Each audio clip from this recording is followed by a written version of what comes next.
In this video we're going to talk about the current issues in business and society within India. We chose this country because it's the biggest country in the south of Asia and it has a booming economy. India, the 7th largest country in the world, has a total area of 3.2 million square kilometers and a population of 1.3 billion people. It is among one of the most populated countries in the world. It has a population density of 460 per square kilometer. The economy. India is starring in a spectacular economic boom. This economic boom allows the employment rate to grow strongly in the services, information technology and biotechnology sector. These sectors are mainly based on the international supply of information technology services. This boom has led to a growing political and cultural presence of India in the world. The developments have actively been discussed at G20, BRIC and other international summits. More and more aspects of both India's society and their cultural industry are known globally. Nowadays, India is receiving more attention than in the last decades.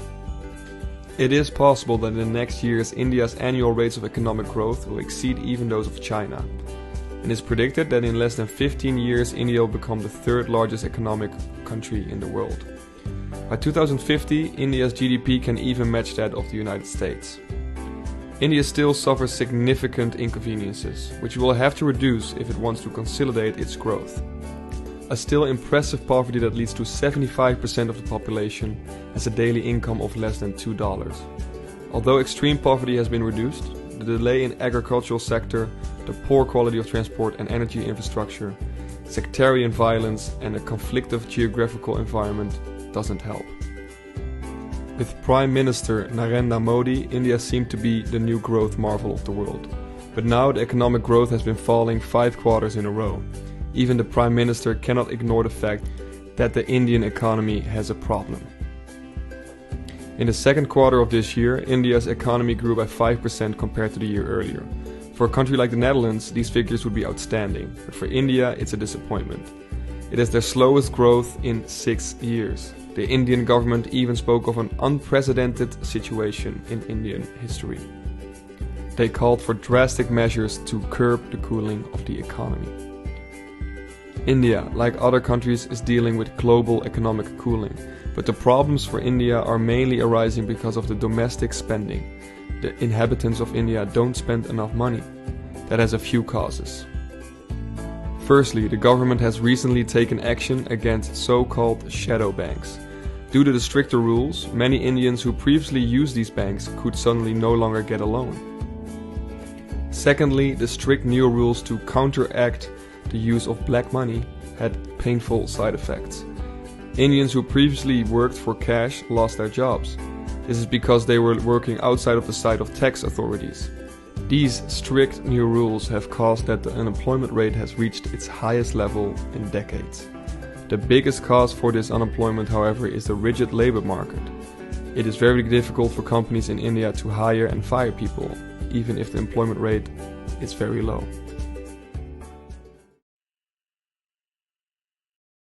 There are some major everyday issues which continue to pose hurdles in the progress of India. Nowadays, issues like corruption and crime are major problems in India's society. India has to work harder to integrate women as there is a large gender gap. For example, for every 1,000 boys under 6, there are only 914 girls. And this is because many marriages prefer to have an abortion rather than giving birth to a female. Violence against women is widespread in a patriarchal society. And this society sacrifices many girls' newborns and does not care enough about the numerous cases of rape and sexual abuse.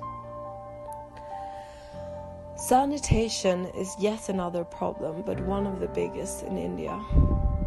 There are about 700 million people who do not have even access to toilets at home. Slum areas do not have toilets. People are thus forced to defecate in the open, which causes numerous diseases like diarrhea, cholera, dehydration, and many more. Many rural schools do not have toilets either, and because of that, many parents do not even send their kids, especially girls, to school. Pollution and environmental issues are the other challenges that India is facing at present. And although India is working hard, there is still a long way to go. Degradation of land, depleting natural resources, and a loss of biodiversity are the main issues of concern due to the pollution. Untreated sewage is the major cause of water pollution. The Ganga and the Yamuna rivers are today two of the most polluted rivers in India, and same is the condition of other rivers that pass through populated cities. Additionally, increasing construction and vehicular traffic also contribute to the pollution of the cities. India needs to embark on a model of sustainable development. With the proliferation of information and technology, more awareness is spreading among the world. And that is exactly what needs to happen. The rest of the world needs to see what is going on in India. Because of the global awareness, more and more organizations are willing to help India and its problem. Now let's hope that in the next decade, the country will grow as much socially as it is growing economically.